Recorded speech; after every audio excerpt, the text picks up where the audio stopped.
السلام علیکم ورحمۃ اللہ وبرکاتہ۔ عزیز بچوں، یہ سبق ہے قاعدہ درجے کے بچوں کے لیے الدرس الخامس۔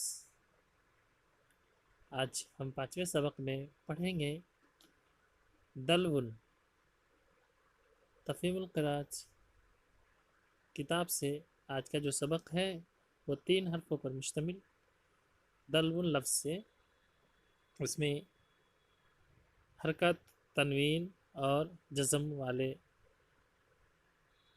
عبارت میں جو دیے گئے ہیں اس کو بھی پڑھیں گے۔ اب دیکھیں کہ یہ بالٹی کی تصویر جو ہے، یہ دلون کا لفظ ہے، اس کا معنی آتا ہے بالٹی ہوتا ہے۔ تو آپ ہجے کریں گے سب سے پہلے، یہ دلون، دلون 3 حرف ہے اور 3 حرف میں صرف 2 آواز ہے۔ دال لام کی ایک آواز ہے، واو کی ایک آواز ہے۔ اب جب ہجے کریں گے اور اس کا جب متن پڑھیں گے تو ہجے کرتے سمے جتنے حرف کو آپ ادا کریں گے، 2 حرف ملانا ہے تو ایک الگ آواز نکالیں، پھر تیسرے حرف پڑھیں گے، پھر تینوں کی نکالیں گے۔ اس طریقے سے آسانی سے آپ پڑھ سکتے ہیں۔ دال لام زبر دل، دال لام زبر دل، واو دو پیش ون، واو دو پیش ون، دل ون۔ کیا پڑھیں گے؟ دل ون، آخری میں 2 پیش ہے، دل ون۔ اب دیکھیں دال زبر دا، کیا پڑھیں گے؟ دال زبر دا، اور پہلا لفظ ہے دلون، دال زبر دا۔ اب دیکھیں واو پیش وو، لام زیر لی، وولی، دال زبر دا، وولی دا، کیا ہے؟ وولی دا۔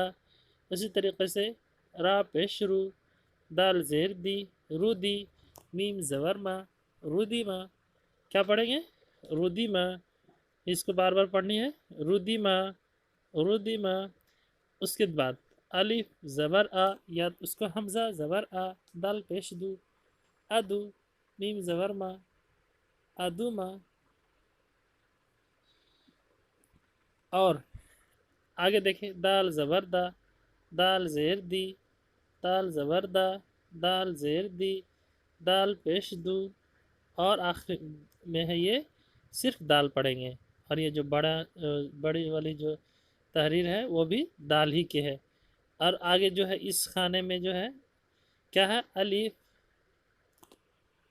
را واو، الف را واو، اس کے بعد واو زبر وا، را زبر را، ورا، واو زبر وا، را زبر را، ورا، دال زبر دا، ورا دا، اور آخری میں یہ دال ہے۔ تو انہی حرف اور ان کے الفاظوں کے ساتھ یہ سبق مکمل ہوا۔ درس الخامس، پھر ملیں گے انشاءاللہ اگلے سبق میں۔ السلام علیکم ورحمۃ اللہ۔